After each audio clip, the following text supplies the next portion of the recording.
கலையம்மாவெல்லாம் பேசிட்டு இருந்தோம் காலையில. அதாவது இப்போ காசிக்கு போறதை பத்தி பேசிட்டு இருந்தோம். காசிக்கு போறதை பத்தி தசதீட்சை என்ன கேட்டீங்கன்னா காசி தசதீட்சை. இப்போ இங்க நிறைய பேர் வந்து காசிக்கு போயிட்டு வந்திருக்கீங்க இல்லையா? எவ்வளவு பேர் காசிக்கு போயிட்டு வந்திருக்கீங்க? அப்பா நிறைய பேர். ரைட். இப்ப காசிக்கு போய் அவங்க காசிக்கு போயிட்டு வந்தா நாம அவங்க கிட்ட என்ன கேட்போம்? என்ன விட்டுட்டு வந்தீங்க?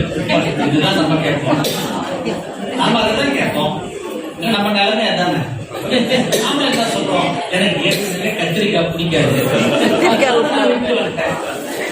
அப்படிதான் நம்ம சொல்லுவோம். காசிக்கு போயிட்டு வரவங்க கிட்ட நம்ம என்ன கேட்கணும்?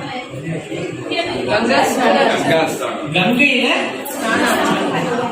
இதுதான் கேட்கணும். ஏன் கங்கையில ஸ்நானம் ஆச்சான்னு கேட்கணும்? பாவங்களை எல்லாம் தொலைக்கிட்டு வரும். கங்கையில குளிச்சா பாவங்கள் இல்ல போகும். எப்போ போகும்? அதுக்கும் சில இது இருக்கு, நுணுக்கங்கள் இருக்கு.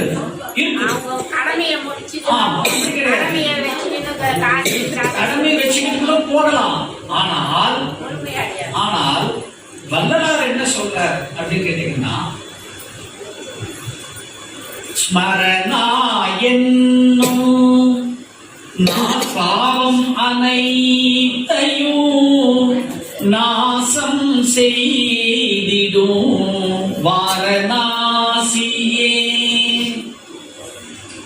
வாரணாசி எனும் அபிமூர்த்தம் தன்னை மனதினில் நினைத்து அனுதினம் மூழ்கி தியானம் செய்திடு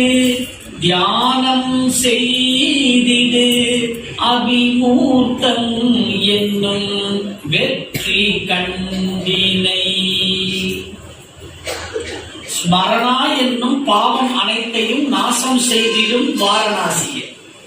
காசிக்கு இன்னொரு பேர் என்னது? வாரணாசி.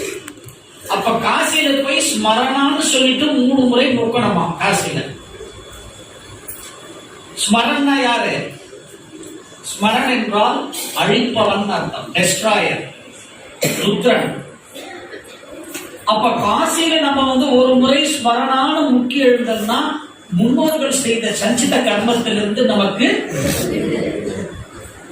2வது முறை ஸ்மரணான முக்கிய எழுந்திருக்கும் பொழுது நாம் செய்த பிராரப்த கர்மத்திலிருந்து 3வது ஸ்மரணான முக்கிய எழுந்திருக்கும் பொழுது இந்த 2த்திலிருந்து எனக்கு வந்து விடுதலை கொடுத்து இனிமேல் நான் வாழப்போற வாழ்க்கை நல்லா இருக்கணும். ஆகாமிய கர்மத்திலிருந்து விடுதலை. இது காசி. இது காசிக்கு மட்டும்தான் இந்த சிறப்பு, வேற இடத்துக்கும் இந்த சிறப்பு இல்லை. காசிக்கு அந்த கங்கைக்கு மட்டும் ஏன் அந்த சிறப்பு அப்படின்னா, இந்த பாரத தேசத்துல இருக்கிற எல்லா நதிகள் எல்லாமே எப்படி கேட்டீங்கன்னா, நதிகள் புஷ்கர்கள் எப்படி கேட்டீங்கன்னா, அங்க இருக்கிற நீர் சூரியனுடைய வெப்பத்தினால ஆவியாகி மேல போய் மேகக்கூட்டங்கள்ல போய் கலந்து திருப்பி என்ன பண்ணுது? மழையாக வருகிறது. ஆனால் கங்கை என்பது அது அல்ல. பனி நேரடியாக உருகி கிழக்கு வருகிறது. அப்போ அது மழையாக வருவது கங்கை அல்ல.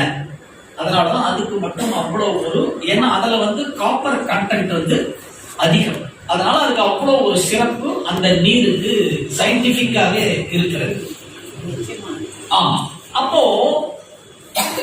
இந்த தச தீட்சையத்தான் அவர் சொல்றார். அவர் இங்கதான் நம்ம குருவனுடைய மேன்மை நமக்கும் தெரியும்.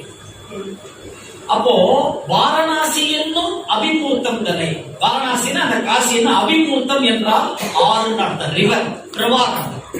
அது மனதினில் நினைத்து அனுதினம் மூழ்கி தியானம் செய்திடு அப்படிங்கிறார். அப்படின்னா பொதுவா என்னன்னா, காசிக்கு போகாதவங்க காசிக்கு அந்த படத்தை பார்த்துட்டு அதை மனசுல நினைச்சுக்கிட்டு தியானம் பண்றதா அப்படிதான் நம்ம சொல்றோம். அது கிடையாது. வாரணாசி என்னும் அபிமூர்த்தம் அப்படின்னா என்ன அர்த்தம் கேட்டீங்கன்னா, நீ காசிக்கு நேரா போக முடியலன்னா கூட உனக்குள்ள காசி இருக்குதுப்பா. வாரணம் என்றால் புருவ மத்தி, நாசி என்றால் மூக்கினுடைய இந்த இடம். அப்போ புருவ மத்தியிலே மூக்கனுடைய இந்த நடு இடத்திலே தண்டினுடைய இடத்திலே நீ மனம் வைத்து தவம் செய்தால் எங்க போயிட்டு வரணுமா? அப்போ நம்ம செலவே இல்லாம எங்க போயிட்டு வந்தோம்? டெய்லி போயிட்டு. யார் யாரெல்லாம் ஆக்கினை தீட்சை செய்கிறார்களோ அவர்கள்லாம் எங்க போயிட்டு வராங்க? தினந்தனமா காசிக்கு. அப்ப எப்பேற்பட்ட புண்ணியத்தை நமக்கு குரு அவர்கள் நமக்கு கொடுத்திருக்கிறார். அதுதான் தச தீட்சை. தச தீட்சைன்னா என்ன அர்த்தம் கேட்டீங்கன்னா, வலது கண் நம்ம உடம்புல சித்தர்கள் சொல்லி இருக்கிறாங்க, நம்ம உடம்புல இருக்கிற ஒவ்வொரு உறுப்புக்கும் ஒரு குறியீடு எண் இருக்கிறது. அந்த குறியீடு எண் என்ன பண்றாங்க, 8க்கும் 2க்கும் இடையில் பரமனை உணர் அப்படிங்கிறார். 8 என்பது எது? வலது கண்ணு. 2 என்பது இடது கண்ணு. அப்ப வலது கண்ணுக்கும் இடது கண்ணுக்கும் நடுவில் என்ன இருக்கிறது? அதுதான். அதுக்கு பேர் தான் வந்து தச தீட்சை. அதுக்கு பேர் 8 2 10. ஆமா, இதை எடுத்தவங்க தச தீட்சை. இதை எடுத்தவர்கள் உண்மையான ஆன்மீகவாதி. யார் சொல்றது? சித்தர்கள் சொல்றாங்க. அப்போ இந்த ஆக்கினை தவம், இந்த தியானத்துல வந்து மகரிஷி நமக்கு வந்து முதல்ல கொடுத்த தவம் என்ன தவம்? ஆக்கினை தவம். எடுத்த உடனே அதைத்தான் நமக்கு கொடுக்கிறார்.